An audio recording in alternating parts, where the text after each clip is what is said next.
Madam Mayor, thank you for the passport. And I say to the Mayor of Atlanta, welcome to another city that helps make your city run.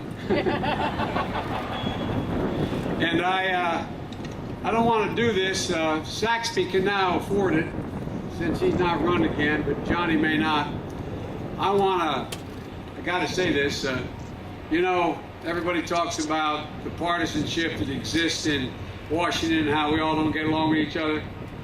We three actually like each other a lot. These guys are the real deal. They do exactly what they tell you. They shake their hand and that's all you need. And it's been a pleasure serving with them in the United States Senate and working with them now. And Johnny, I hope as long as I'm involved, you're involved. And Saxby, I'll be by to borrow some money in your new... Look, folks, I want to say to, and I mean this sincerely, Edna, thank you for the welcome. And Kasim, your city's on the move in a way few cities in America are. And to Jack Kingston, Jack, thanks for the passport into the district. Look, folks, before I begin, I'd like to say what I'm sure you all feel. Our hearts and our sorrow goes out to all those people who have been, we don't know, I don't know at least, while in fighting Air Force Two, the exact number. But the families of those who were shot dead and injured at the Navy Yard in Washington, D.C., it's almost unthinkable when you try to contemplate it. The Navy Yard in Washington, D.C. At least 2 gunmen, and the press may know more in the last 40 minutes than I've been able to get. But it's a tragedy, and makes us mindful, ever mindful, and no one knows this better than Saxby because he and I work awful closely together on the Intelligence Committee and my work on national security. It's a god-awful reminder that we have to stay vigilant. Folks, I'm confident we'll get to the bottom of this, but again, it's a heck of a way to have to start comments to a group of Americans. But look, Johnny's been talking to me about the amazing thing going on here in the coastal empire. Now, these guys think that because you have this magnificent port, I'm new to ports. I was a senator before either one of these guys ever even were elected to anything. I got elected at 29 in 1972, and as much as y'all down here don't want to acknowledge it, we actually have ports in the Northeast. You know what I mean? We actually have ports in the Northeast. We have a port in Wilmington, Delaware that, I don't want to hear any jokes about this, exports more and imports more bananas and fruit and exports more, as many cars as almost any port in the country does. And the Port of Philadelphia services the Delaware Valley of over 12 million people. And so I've been fighting for the expansion and modernization of ports my entire career. Matter of fact, we're working hard on dredging the Delaware River because all the oil tankers coming up there that take care of, by the way, over almost 20% of the nation's population come out of that area of the country. The reason I bothered to tell you that is not in any way to suggest that your port, and I say to the chairman, is not critically important. It is. The growth is in the Southeast. It's gigantic. And what you do here is absolutely amazing. It's one thing to read about the fastest growing container port in the country. It's quite another thing to actually see it. 12.5% of all the exports, and I emphasize exports. I'm big on made in America.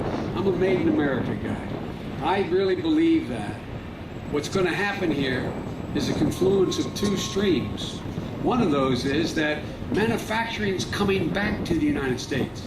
We're tired of padlocking factories and sending them overseas. We're sick and tired of sending jobs overseas. And they're coming back.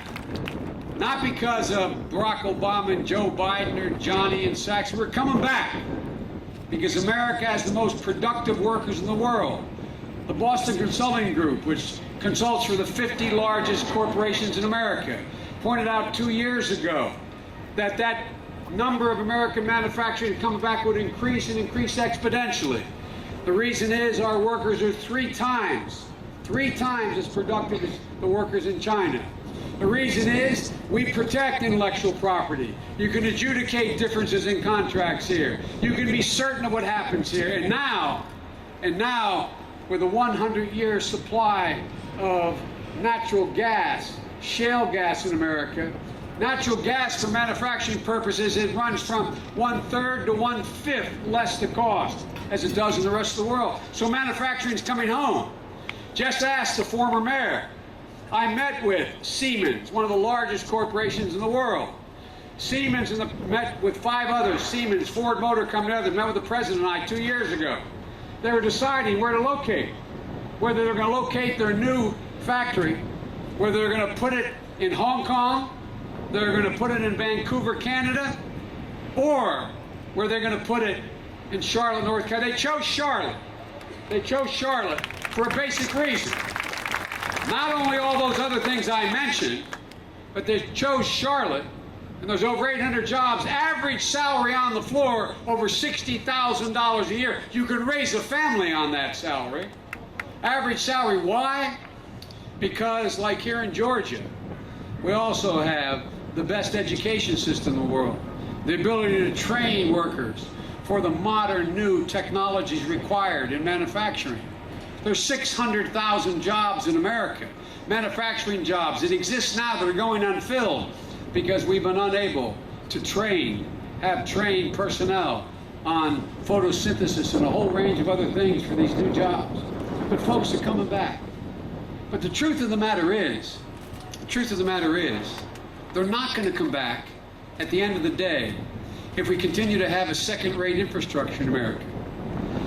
We've been around the world. I've spent over 700,000 miles traveling as Vice President of the United States. I've been in every major country, met literally every major leader in the world.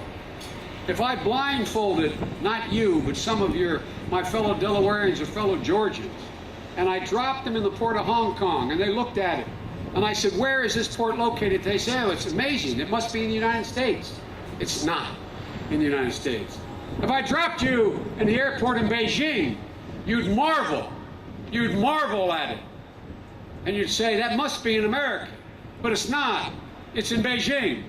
If I took you to Indonesia, if I took you to Singapore, I'm sick and tired of us standing back and not catching up with the rest of the world. We had the finest infrastructure in the world in the past. And folks, that's what you're doing here.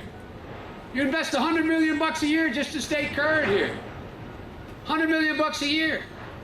And yet, the only nonpartisan thing in the world. Why have we grown as a nation? We've grown because of our railroads, our highways, our ports, our locks, our dams. 75% at this moment, 75% of all the commerce in the world is in the belly or deck of a ship floating out there in the high seas. 75%. And what are we doing? We're arguing about whether or not to deepen this port another 7 feet. Folks, look, it's time we get moving. I'm sick of this stuff. It's time we go. And folks, this is not a partisan issue. This is an economic issue. This is an economic issue. You want to know whether or not you can still raise a family in America without a PhD, without going to one of the great universities? Just ask the longshoremen. They're the backbone of this country. They can tell you what it means to earn a living wage. It means they can own their home, not rent their home. It means they can send their kid to college if they want to go. It means they can take care of their parents. And it means they can put away a little bit of money so their kids won't have to take care of them. The three of us, we're not interested in any jobs. We're interested in jobs you can build on. And so, folks, look, the next 12 years, the volume of trade in the world is going to double. By 2015, the future's already here. There's a president said, if you want to know what the future is, create it. We can always see it coming. I've spent time with Martinelli, the president of Panama, when they finished the widening of the Panama Canal. Those ships are 165. They now can only come through the Suez Canal, and they can only come across the Atlantic. But they're going to come in incredible numbers.